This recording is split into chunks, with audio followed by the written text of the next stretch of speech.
Hello friend, नमस्कार। मैं आपका दोस्त Anupam. Pride Edification online learning platform पे आप सभी का स्वागत है।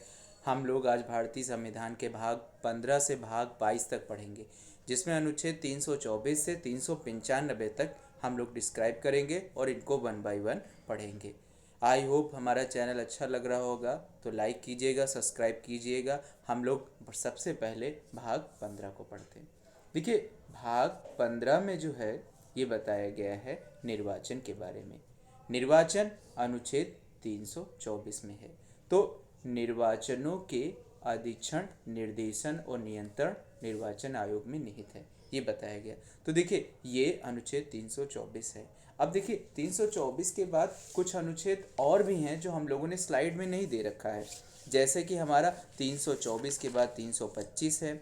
325 में धर्म, मूल वंश, जाति या लिंग के आधार पर किसी भी व्यक्ति के निर्वाचन या नामावली में सम्मिलित किए जाने पर अपात्र न होने पर उसके विशेष नामावली के बारे में प्रावधान किया गया है। विशेष नहीं है, इसलिए स्लाइड में हम लोगों ने छोड़ दिया।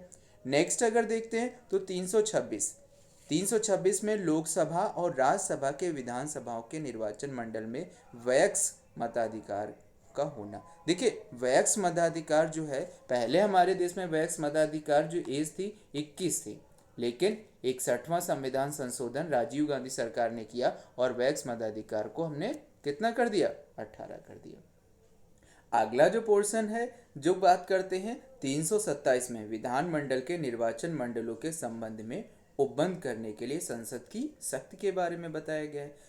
328 में अगर हम लोग बात करते हैं तो किसी भी राज्य के विधानमंडल के लिए निर्वाचनों के संबंध में उपबंध करने की उप विधानमंडल की शक्तियों के बारे में बताया गया है। 329 में हम लोग बात करते हैं तो निर्वाचन मंडल के न्यायालयों के हस्तक्षेप का वर्जन बताया गया है। और 300 देखिए 329 ये हो गया कि निर्वाचन मंडल के हस्तक्षेप के वर्णन है। और हम लोगों ने 329 कहा है। 329 का में प्रधानमंत्री अध्यक्ष के मामले में संसद की निर्वाचनों मंडलों के विशेष उपबंध के बारे में वर्णित करके बताया गया है। तो इस प्रकार अगर हम लोग देखें तो भाग 15 में जो मुख्य रूप से अगर अनुच्छेद है तो 324 है, जो निर्वाचन के बारे में डिस्क्राइब करती है, 324 से 339 तक। अगला हम लोग भाग पढ़ते हैं, भाग 16। देखिए, भाग 16 में जो बताया गया है, कुछ वर्गों के लिए विशेष उपबंध। कुछ वर्ग कौन से हैं? जो स्पेशल कैटेगरीज के लोग होते हैं, जैसे लोकसभा में अनुसूचित एससी समुदाय के लोग और लोकसभा में एसटी समुदाय के लोग, इनके लिए विशेष आरक्षण प्रावधान है। अब बात होती है आरक्षण प्रावधान, कहने का तात्पर्य है कि पहले से बता दिया गया कि अनुसूचित जाति वर्ग का अगर कोई कैंडिडेट एससी कैंडिडेट है तो एससी कैंडिडेट के लिए 84 सीटें तथा अनुसूचित जनजाति के लिए 47 सीटें रिजर्व हैं। किस में से रिजर्व हैं? जो हमारी 545 सीटें हैं निर्वाचन के लिए, उसमें ये कहा गया कि इन सीटों पर केवल और केवल एससी समुदाय और इन सीटों पर केवल और केवल एससी समुदाय के लोग ही चुनाव में भाग लेंगे। अनुच्छेद 331 की बात करते तो लोकसभा में आंग्ल भारतीय समुदाय का प्रतिनिधि, आंग्ल भारतीय एंग्लो इंडियंस होते हैं, अब 2 सदस्य मनोनीत होते हैं, तो इनके प्रावधान के बारे में बात की गई है। इस तरह से हम लोग भाग 16 के अनुच्छेद 330 और 331 को पढ़ते हैं। अगला हमारा जो अनुच्छेद है वो 332। देखिए, 332 में क्या कहा गया कि राज्य के विधानमंडल और विधानसभा में अनुसूचित जाति, अनुसूचित जनजाति के लिए आरक्षण का प्रावधान।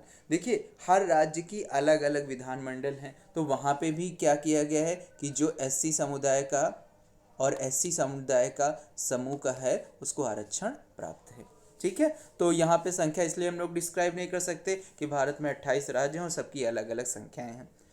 अगला हम लोग पढ़ते हैं 333। देखिए, 333 में राज्य की विधानसभाओं में आंग्ल भारतीय समुदाय का प्रतिनिधि। देखिए, जिस प्रकार हम लोकसभा में आंग्ल भारतीय समुदाय को मनोनीत करते हैं, उसी तरह हम राज्य की विधानसभाओं में मनोनीत करते हैं। अब जैसे अगर हम लोग यूपी ले लेते हैं तो यूपी में 403 + 1, कहने का मतलब एक जो है वो आंग्ल भारतीय समुदाय के प्रतिनिधि को लेकर चलता है। अगला हम लोग भाग पढ़ते हैं, भाग 17। देखिए भाग 17 में राज्य भाषा के बारे में बताया गया। कहने का तात्पर्य कि हमारे संविधान में राज्य भाषा के बारे में है और यह अनुच्छेद 343 है, संघ की राज्य भाषा। देखिए हमारे देश की संघ की राज्य भाषा, ऑफिशियल लैंग्वेज अगर देखी जाए तो हम लोग संघ में दो ही भाषा यूज करते हैं। कौन कौन सी? हिंदी और इंग्लिश। अब देखिए हिंदी हमारी राज्य की भाषा है, ना कि राष्ट्रीय भाषा है। कहने का मतलब है कि सभी राज्यों में हिंदी को नहीं बोला जाता। भारत में अगर बात करें तो 28 में से 10 राज्य हैं जो हिंदी भाषी क्षेत्र हैं, बाकी अलग राज्य हैं, उनकी अलग अलग ऑफिशियल लैंग्वेज होती है। अनुच्छेद 344 राज्य भाषा के संबंध में आयोग और संसद की समितियों के बारे में बात की गई है कि राज्य भाषा का कैसे तो होगा। नेक्स्ट अनुच्छेद 350 का प्राथमिक स्तर पर मातृभाषा की शिक्षा की सुविधा है। देखिए प्राइमरी लेवल पे बताया जाता कि मदर लैंग्वेज जहाँ से जो बिलोंग करता है वहाँ की मदर लैंग्वेज उनको प्राथमिक स्तर पे जरूर पढ़ाई जाती। अनुच्छेद 351 की अगर बात करते तो हिंदी भाषा के विकास के लिए निर्देशित किया गया है और बताया गया। कई बार परीक्षाओं में पूछा गया कि हिंदी भाषा के विकास के लिए क्या है, कौन सा अनुच्छेद भारतीय संविधान का महत्वपूर्ण, तो वो 351 होगा। अगला हमारा है भाग 18। देखिए भाग 18 परीक्षा के दृष्टि से बहुत इम्पोर्टेंट है, क्योंकि कहा जाता है कि भाग 18 में इमरजेंसी का प्रावधान है। अब हमारे देश में अगर बात करें कि इमरजेंसी कहाँ से कहाँ तक है, तो हमारे देश में 3 प्रकार की इमरजेंसियाँ थी। देखिए सबसे पहली जो इमरजेंसी है वो अनुच्छेद 352 में है, आपात की उद्घोषणा। देखिए यहाँ पे आपात की उद्घोषणा लिखी है। अब इसका तात्पर्य क्या है? दो कंडीशन होती है अगर अनुच्छेद 352 है। इसे हम राष्ट्रीय आपात भी कहते हैं, क्योंकि ये पूरे देश में एक साथ लगाया जाता है। यहाँ पे अगर हम लोग बात करते हैं तो 352 की पहली कंडीशन है कि हमारे देश में किसी बाहरी देश ने आक्रमण कर दिया हो। दूसरी कंडीशन ये बताती है कि हमारा सैनिक विद्रोह हो जाए। तो ये दोनों कंडीशन अगर लगती है तो 352 होता है। अब तक भारत में 3 बार युद्ध के दौरान लग चुका है और वो कंडीशंस है कि 3 बार हमने अनुच्छेद 352 का उपयोग किया है। प्रथम बार अगर बात करते तो 1948 पर सबसे पहले अगर हम लोगों ने इसका उपयोग करना शुरू किया तो 1948 में, 1962 में चाइना के वार में, और उसके बाद हमारा 1971 में। तो ये 2 बार पाकिस्तान से युद्ध हुआ और 1 बार चाइना से, तब हमने अनुच्छेद 352 का उपयोग किया। अनुच्छेद 356 की बात करते हैं। देखिए 356 में जो बताया गया है वो राज्यों का राष्ट्रपति शासन होता है। इसमें स्टेट मशीनरी अगर फेल हो गई, राज्यों का संवैधानिक तंत्र विफल हो जाए और मुख्यमंत्री अपना विश्वास मत खो देता है, तो राज्य में मुख्यमंत्री का हटाकर और राज्य में राज्यपाल राष्ट्रपति शासन को लागू करने की सिफारिश राष्ट्रपति को दे देता है। ये देखिए अनुच्छेद 360 है। इसमें हम वित्तीय आपात या फाइनेंशियल इमरजेंसी के बारे में बात करते हैं। देखिए 360 में वित्तीय आपात या फाइनेंशियल इमरजेंसी उस कंडीशंस में लगती है।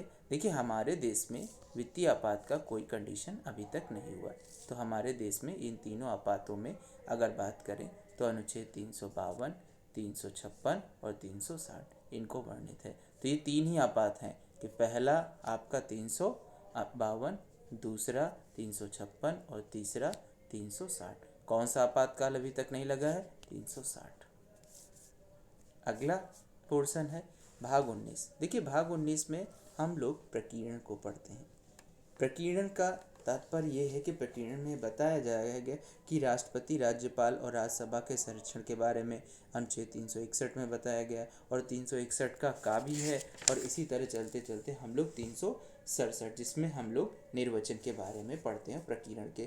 तो देखो ये कोई इतना इम्पोर्टेंट है नहीं, इसलिए ज़्यादा इसके बारे में डिटेल हम लोगों ने स्लाइड में भी नहीं रखी। भाग 20 बहुत इम्पॉर्टेंट है, परीक्षा के दृष्टि से काफ़ी महत्वपूर्ण है। क्या है? संविधान में संशोधन की प्रक्रिया, द अमेंडमेंट ऑफ कॉन्स्टिट्यूशन। कैसे अमेंडमेंट करेंगे कॉन्स्टिट्यूशन में और कैसे इसको सुधार करेंगे? तो अनुच्छेद 368 में बताया गया कि संविधान का संशोधन करने की शक्ति किसके पास है? संसद में। किस प्रकार से संशोधन होगा? जैसे कभी हम नया कानून बनाते हैं और संसद के दोनों सदनों में लोकसभा और राज्यसभा में, और राष्ट्रपति की अनुमति के लिए एक विधेयक और उसके द्वारा संसद के सदस्यों का 2/3 बहुमत होना आवश्यक है, तभी हम संशोधन कर सकते हैं। तो ये बहुत इंपॉर्टेंट है कि अनुच्छेद कौन सा है, 368 है, और भाग कौन सा है, 20। भाग 21, देखिए भाग 21 में अस्थायी संक्रमणकालीन विशेष उपबंध के बारे में प्रावधान है। अस्थायी संक्रमणकालीन विशेष उपबंध कौन कौन से होते हैं? भारत के नियंत्रक महालेखा परीक्षक के बारे में उपबंध दिया गया है कि जो कैग है, CAG, नियंत्रक महालेखा परीक्षक, उसमें ये बताया गया कि किस प्रकार नियंत्रक महालेखा परीक्षक हमारा अनुच्छेद 377 में वर्णित करके बताया गया, और इसके बारे में प्रावधान करके बात की गई है। अगला जो हमारा है, देखिए अब यहाँ पे क्या है, हम लोगों ने सबसे पहले देखिए जब हम लोग यहाँ पढ़ रहे थे तो अनुच्छेद 369 से 392 है। अब कई लोग सोच रहे होंगे कि डायरेक्ट स्लाइड में सर ने 370 दे दिया, तो देखिए है कुछ ऐसे अनुच्छेद हैं जो बहुत महत्वपूर्ण थे, जैसे 370, 371, ये परीक्षा में कई बार पूछे गए और महत्वपूर्ण है। देखिए 370 में जम्मू कश्मीर के बारे में विशेष और अस्थायी उपबंध था, इसीलिए अस्थायी उपबंध था, इसीलिए हमने 370 को खत्म कर दिया। 371 में क्या था कि सबसे पहले महाराष्ट्र गुजरात के संबंध में उपबंध था, फिर 371 के सब क्लास बनते गए, का, खा, गा और लास्ट तक। तो उसमें क्या किया, नागालैंड को भी, असम को, मणिपुर को, आंध्र प्रदेश को, सिक्किम, मिजोरम, अरुणाचल प्रदेश, गोवा और इवन कर्नाटक, इन सभी राज्यों को इसमें सम्मिलित किया गया और इसमें बताया गया। अगला अनुच्छेद 372 है, लेकिन 72 में इतना महत्वपूर्ण है नहीं, इसलिए हम लोगों ने उसको स्लाइड में वहाँ से स्किप कर दिया। लेकिन हाँ 370 और 71 है जो स्लाइड से स्किप है और महत्वपूर्ण है। अगला देखिए नेक्स्ट जो इसमें तुम्हारा स्लाइड में दिया गया है 376, इसमें क्या लोक सेवा आयोग के बारे में उपबंध है। देखिए लोक सेवा आयोग क्या होती है, यूपीएससी हमारी अखिल भारतीय सेवाओं का चयन करने के लिए बनाया गया है। तो देखिए यूपीएससी का मुख्यालय जो है वो कहाँ पे स्थित है, नई दिल्ली में है, और Akhil Bharatiya all India administrative exam हमारा कंडक्ट कराता है। अगला हम लोग अनुच्छेद पढ़ते हैं, तो अनुच्छेद हमारा इस तरह से भाग 21 वाला पोर्शन खत्म। भाग 22 में अगर हम लोग बात करते हैं तो भाग 22 में क्या है, संक्षिप्त नाम, प्रारंभ और हिंदी में प्राधिकृत पाठ और उसके निरसन के बारे में बताया गया है, जो अनुच्छेद 393 से 395 तक वर्णित करके बताया गया है, और इसमें इनको एक एक करके डिफाइन किया गया। देखिए विशेष नहीं है इसलिए हम लोगों ने बताया। देखिए अब देखिए अगर हम लोग बात करें तो 395 तक, यहाँ पे जो 393 में संक्षिप्त नाम है सबसे पहले, 393 में बात करें, 394 में प्रारंभ के बारे में बताया गया। प्रारंभ अगर आपसे पूछता है कि प्रारंभ किस में दिया गया है तो तुरंत आप ऐसे इसमें डिफाइन कर देंगे कि हमारा अनुच्छेद 393 इसके बारे में वर्णित करता है, प्रारंभ के बारे में 394 वर्णित करता है, और हिंदी में प्राधिकृत पाठ अगर इसकी बात करें तो ये 394 का सब क्लास का इसमें वर्णित करते दिया, और केवल और निरसन की बात करता है तो 395। तो जो मूल संविधान बना था तो हमारे मूल संविधान में 395 अनुच्छेद थे, हम आपको बता ही चुके। भारतीय तुम्हारा 1935 का अधिनियम, जिससे हमने संविधान में 250 लगभग धाराएं ली। तो इस तरह से हमारा संविधान का जो मूल संविधान विषय था वो समाप्त होता है। अगले सेशन में हम लोग इनके क्वेश्चन आंसर पर डिस्कस करेंगे और बात करेंगे। आई होप ये चीज़ें अच्छी लगी होंगी, बढ़िया समझ में आया होगा। तो प्राइड एडिफिकेशंस को लाइक कीजिए, सब्सक्राइब कीजिए और आगे बढ़ाइए चैनल को। हम लोग और अच्छा करेंगे और अच्छा लेकर आपके लिए आएंगे। धन्यवाद वीडियो देखने के लिए। जय हिंद।